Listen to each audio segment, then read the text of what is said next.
Welcome to the Education Insights Focus on Behavior podcast. We're here to talk about all things behavior in the world of education. We take the science of behavior and break it down for educators into easily implementable steps, and we're excited to spend some time with you.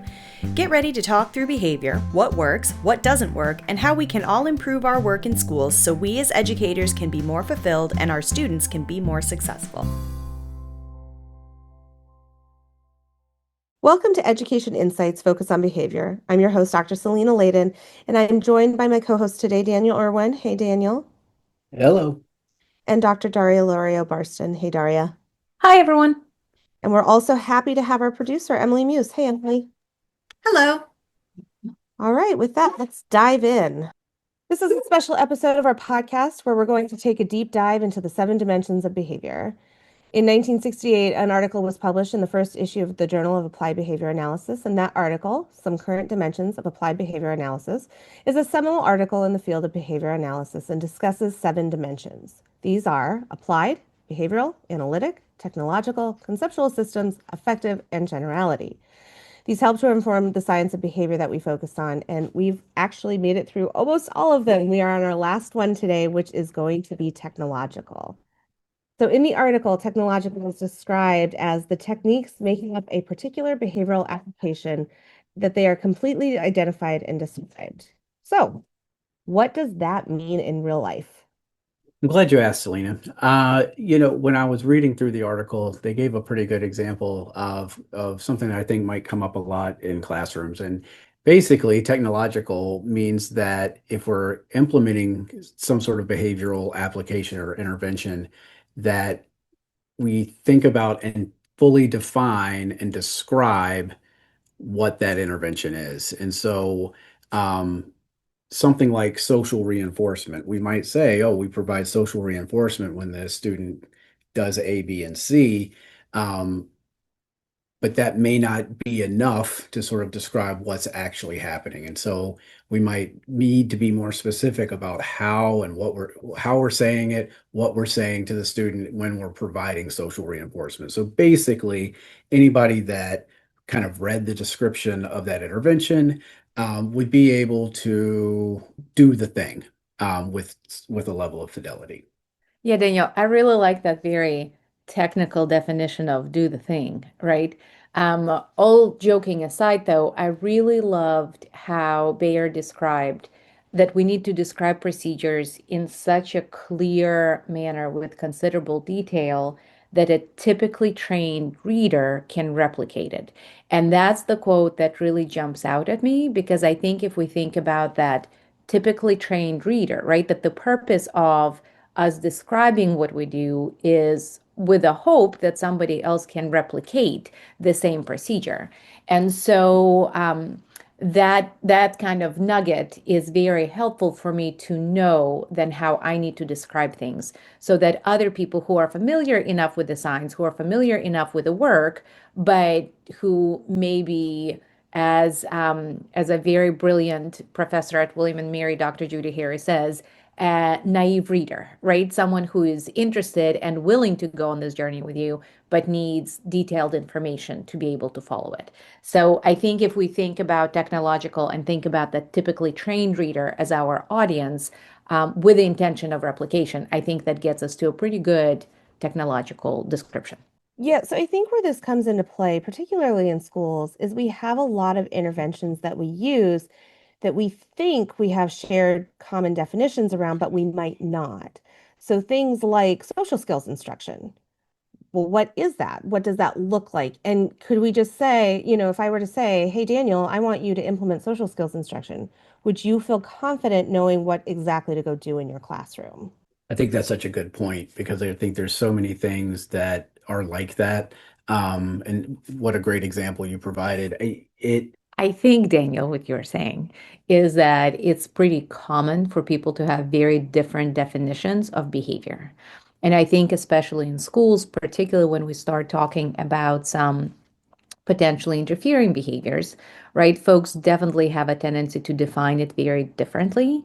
And when emotions have a tendency to kind of seep into us discussing behavior, I think that's when it becomes really important for us to define in a very technical way of what it is that we're talking about, right? I think one of the examples that the article provided was the discussion of tantrum as the behavior. And I think for all of us, the second I say tantrum, well, first of all, I can feel myself escalating a little bit, but also I think we probably picture very different things happening at the time. And what might be considered tantrum by your standards may not at all be what I'm thinking in my head. So I think anytime we talk about behavior, it's a really great idea to have a shared definition. I think, Daria, to your point, it can become really difficult in schools because we think about technological and we think about research settings and accounting for, confounding variables and controlling the environment quite a bit. And what becomes really tricky is in a school environment where there's other kids and there's other adults and, some are trained, some are not, and kids are going to be kids.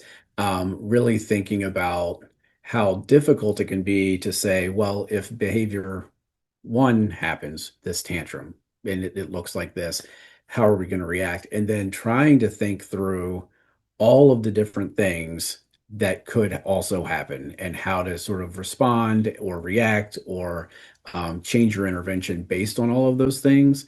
And so having a really kind of tight understanding of what the intervention is can help people generalize that because it is, I think, almost impossible to account for every thing that could happen outside of sort of an experimental kind of setting or a lab kind of setting.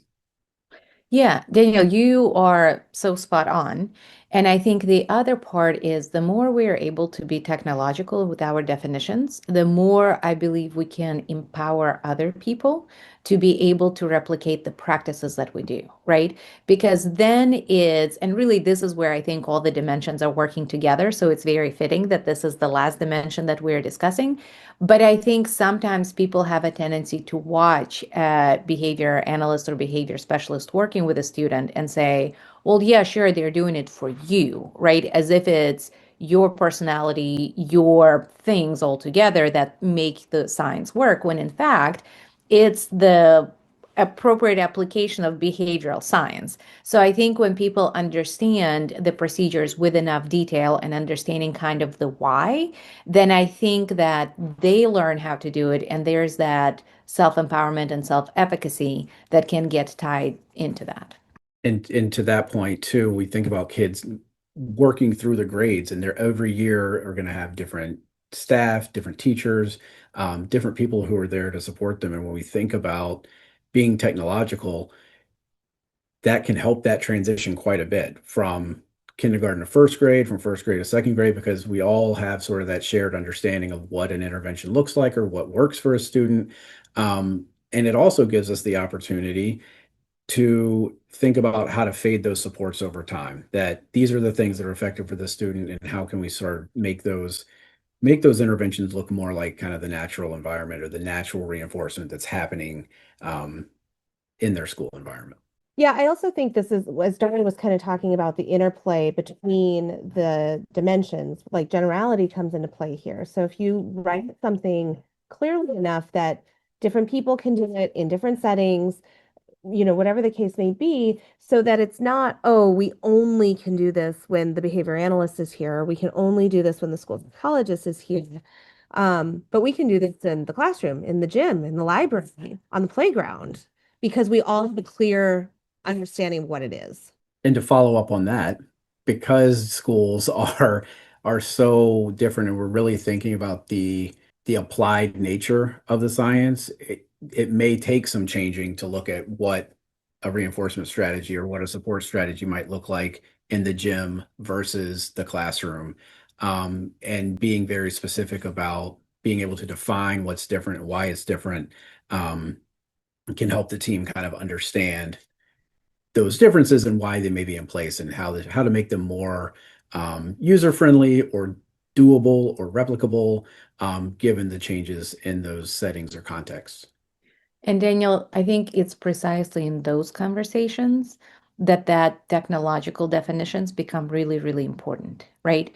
Because I think sometimes we accidentally step into, oh, well, I can adapt this in my setting in this way. And while we think we are adapting the same strategy that we have agreed as a team, it actually becomes a completely other thing altogether, right?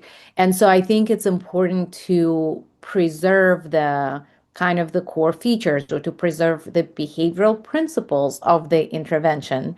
And it's okay if it looks different in different setting. We absolutely want to generalize it, but we want to strike that balance when we're still generalizing the strategy that we discussed and not just doing something completely different. So I think the more we are able to describe things in a very clear, in a very objective manner with considered enough detail for people to have a clear understanding, but still concise enough that people don't lose their trail of thought, right? I think that's where that technological piece is really, really important, again, to make sure that everybody understands what it is that we're doing and how it is we're doing, and kind of where there is room for some adaptability versus when we are no longer doing evidence-based practices. Yeah, and I think that that's probably a good place to sum it up. I think at the end of the day, as Daria said and Daniel said, the technological just really means that everybody knows what's going on and it's described in enough detail that there isn't confusion. With that, this does wrap up our review of the 7 dimensions of behavior. We hope that this was helpful to kind of dive into some of the research that really lays the foundation for the science of behavior. I want to thank my co-hosts, Daniel and Daria. Thanks, everyone. Thank you. Thank you. And Selena, I was going to invite our listeners to say that if there are any special topics for special episodes that they are interested in, to let us know, because I think the three of us would really enjoy talking about right about anything. About just about anything. Yes, I agree. That said, with this wrapping up, we will still be working on bringing research to you all. It's not going to be this article, obviously, as we've kind of, I think, worked our way through this one pretty in depth. But we will definitely continue to bring research to you all, as well as our normal or our regular episodes where we talk about different topics. So also, Emily, thank you for your assistance. Thank you. And to our listeners, we will hope to see you on our next episode. Thanks for listening to Education Insights Focus on Behavior. We hope you enjoyed the conversation, and don't forget to subscribe so you never miss an episode. You can join the conversation by emailing us at cbis@odu.edu, visiting www.cbisva.org, or following us on Facebook, Instagram, X, or Blue Sky at CBISVA. Special thanks to the Virginia Department of Education for their support of this project.